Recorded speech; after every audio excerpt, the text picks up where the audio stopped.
Hello everyone, welcome to Autobiography of a Mystic.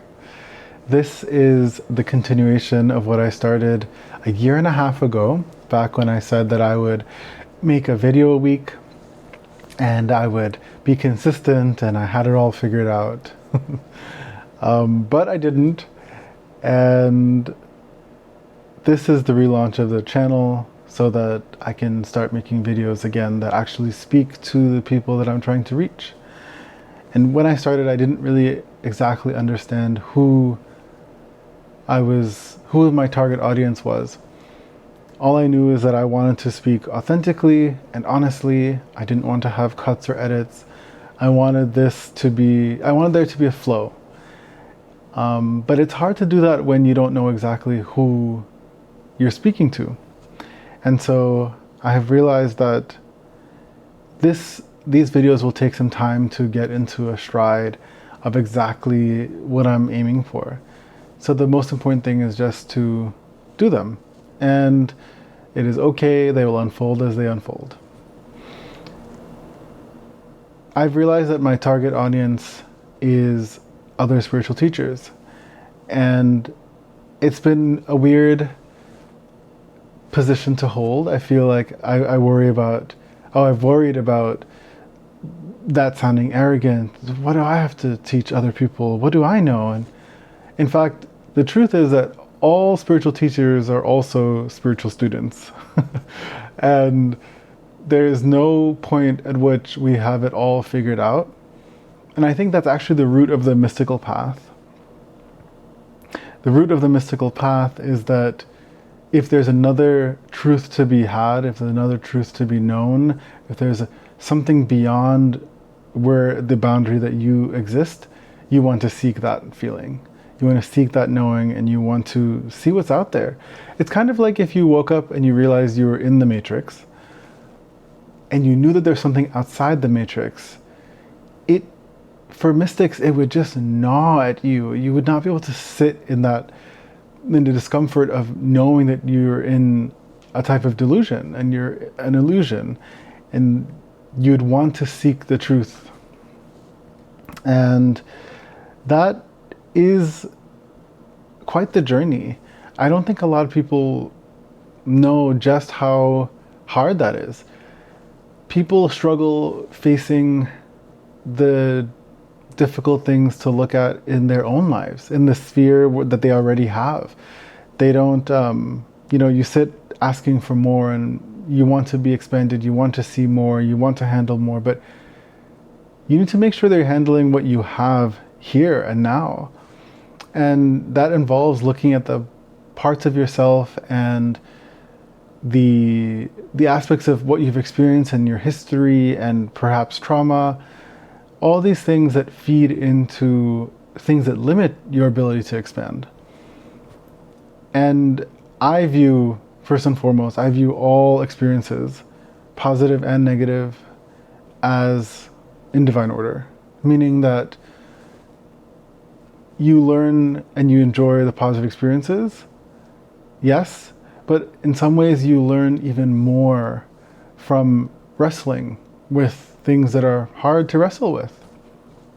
I also believe that no experiences, no time, nothing is wasted.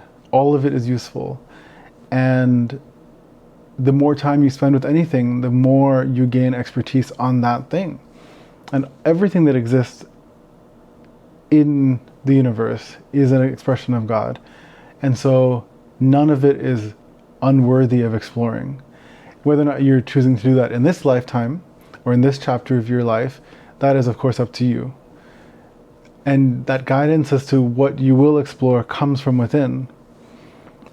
So what happens when what comes up for you is dark? What comes up when you feel anger or rage or hurt or control or any of these things that we would prefer not to be seen?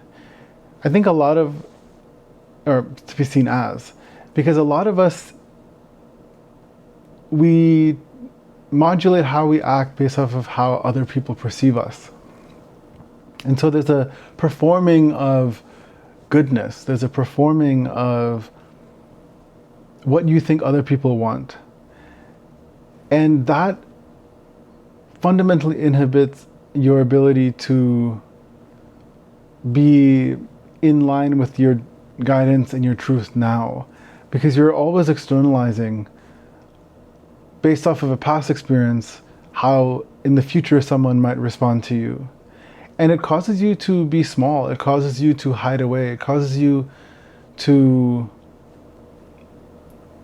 not shine, it causes you to limit your own light and dull your own light. And I think for spiritual teachers especially, it's weird to go from knowing less to knowing more in a way, or remembering more.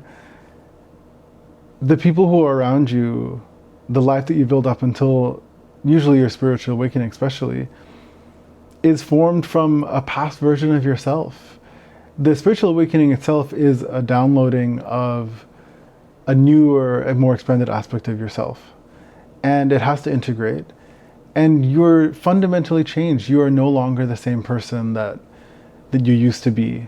But for the people who are around you, who grew up with you, who saw that mistake you made, and that, the time when you didn't act in enlightened ways and you did things that you would regret, and the people who know your past blunders and errors, and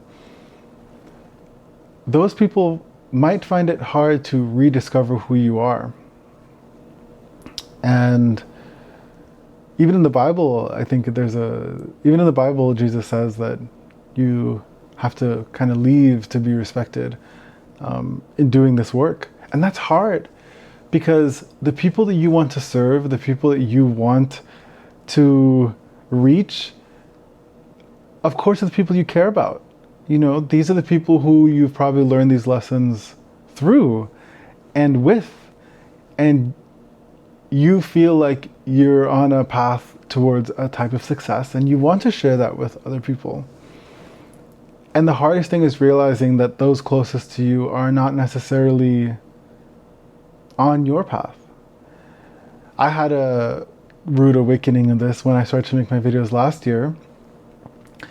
I made those 3 videos, and then one of my friends called me out of the blue and just shat all over them.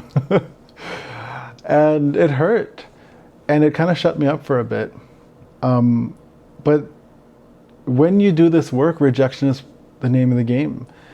Unless you want to be a reteacher of things that have been published, and you can cite and you can say, these are not my ideas, these are not my thoughts, this is not what is being revealed through me. There's a security in being able to cite someone else. There's a security in saying that, oh, it's someone else. They were wrong, not me. Or they're the ones who hurt someone because someone misapplied the information, not me. It's much more vulnerable and scary to say, nope, this is what I think. And this is what life has taught me, and this is what I'm teaching. That can be scary. And most people who do this work, we're not here to hurt people. We're not here to make the world any less of a light-filled place. We're here to bring the light usually. We're here to try to add, to do our part. And so the idea that you could hurt someone through this work, is devastating. No one wants to hurt someone doing this work. And yet, all you can do is show up in your authenticity and show up in how things are being revealed through you, in whatever way. And you cannot control the way that people will receive what you offer. And so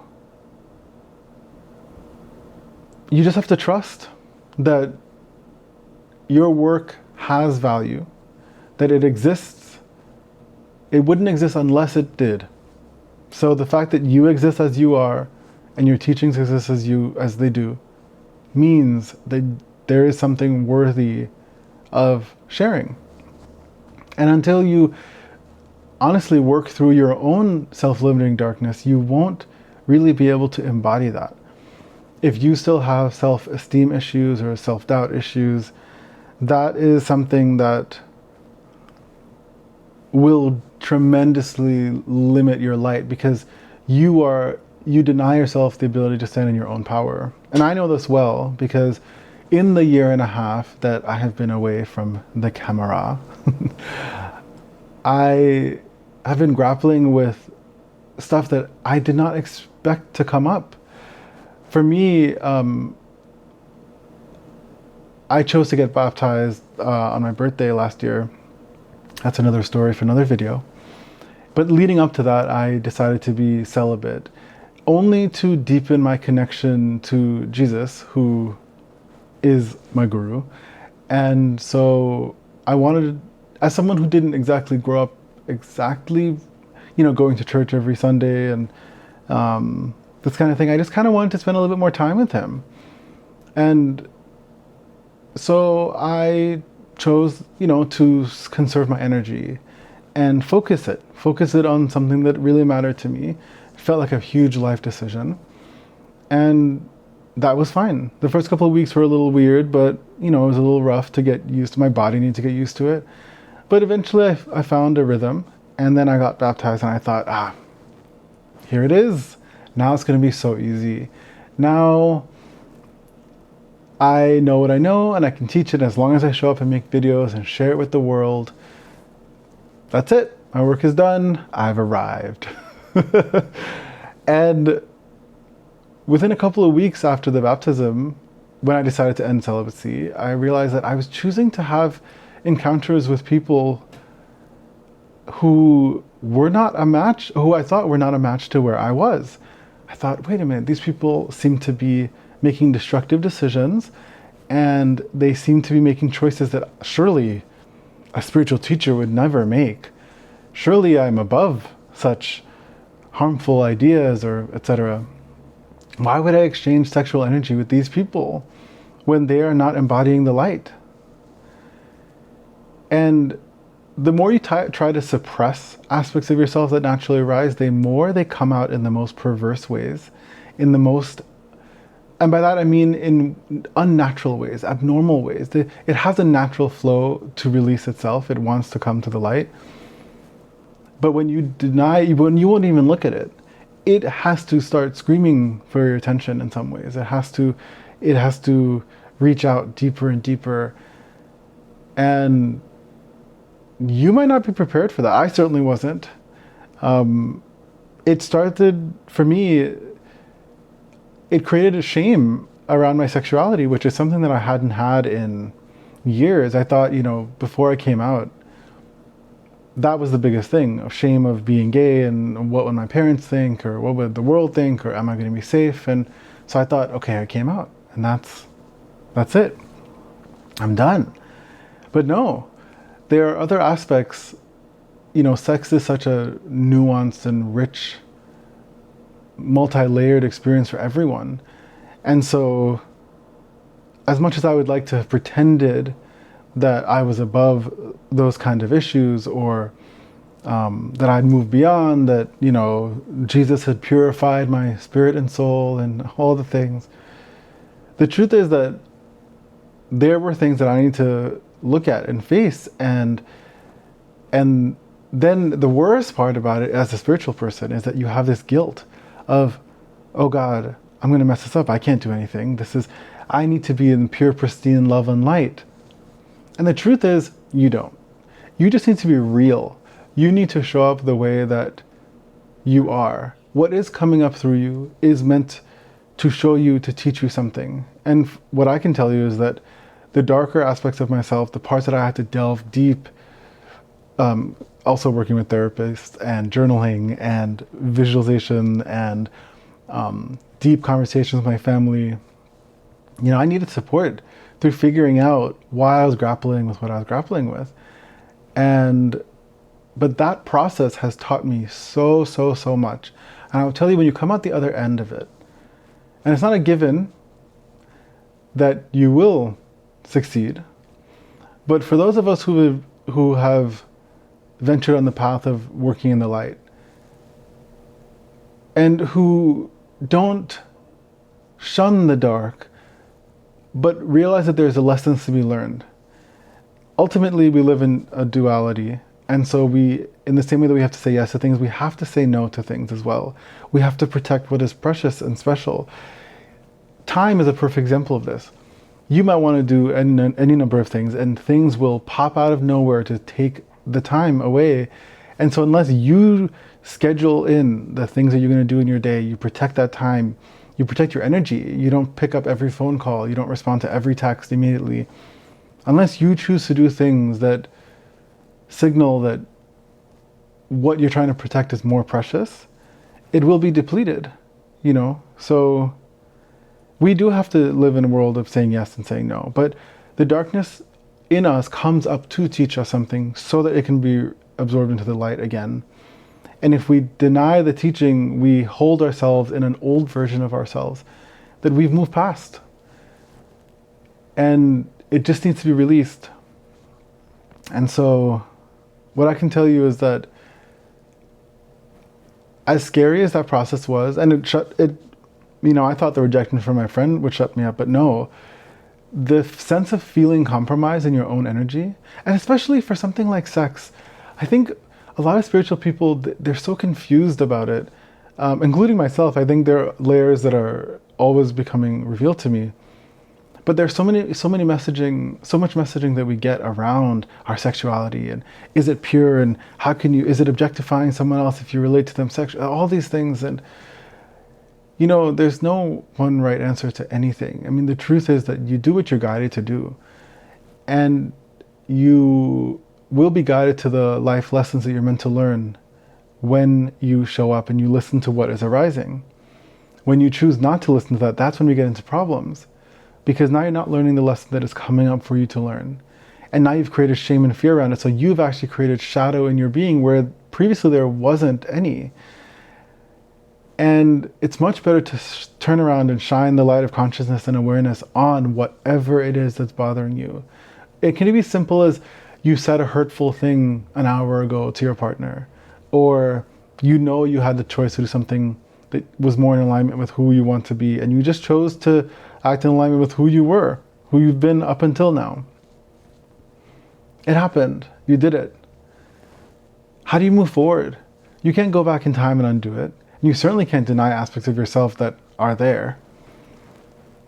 You just have to own and accept that you have to start where you are. When you start where you are, you're not pushing against any aspect of yourself. And then from that point of accepting yourself as you are, if you think you're broken, you're broken. If you think you're wrong. That's fine. That might not be the perspective that you will end at, but know where you're starting. The kind of avoidance strategy of, oh no, I won't look at it, that's not for me.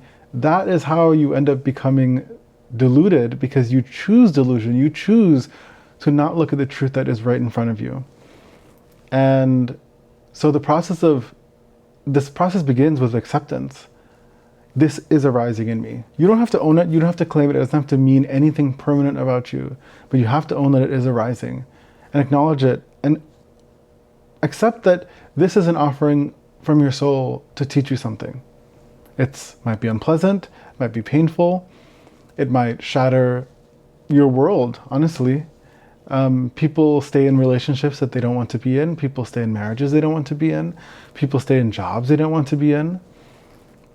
And so they know the reason they do that is because the discomfort of where they are, they think is more comfortable or more manageable than the pain and discomfort they might experience if they change the situation.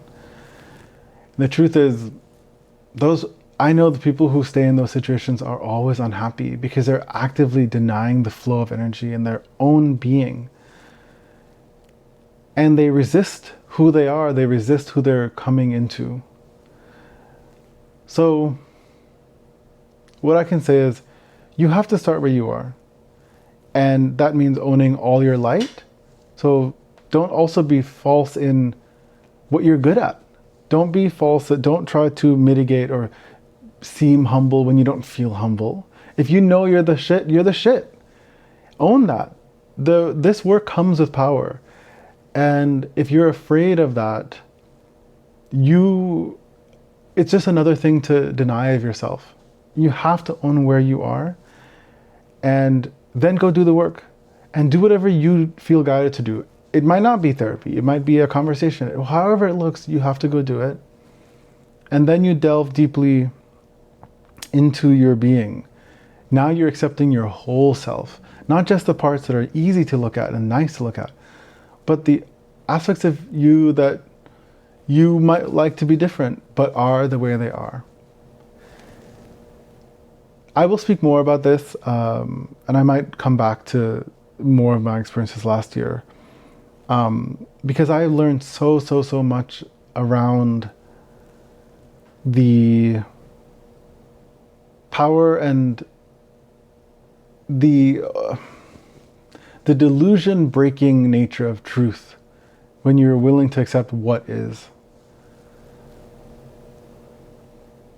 I think just that, and even if you don't, even if you don't feel like you can do that right now, be honest in your prayers. You can say, look, I know there's something, but I'm afraid to look at it right now.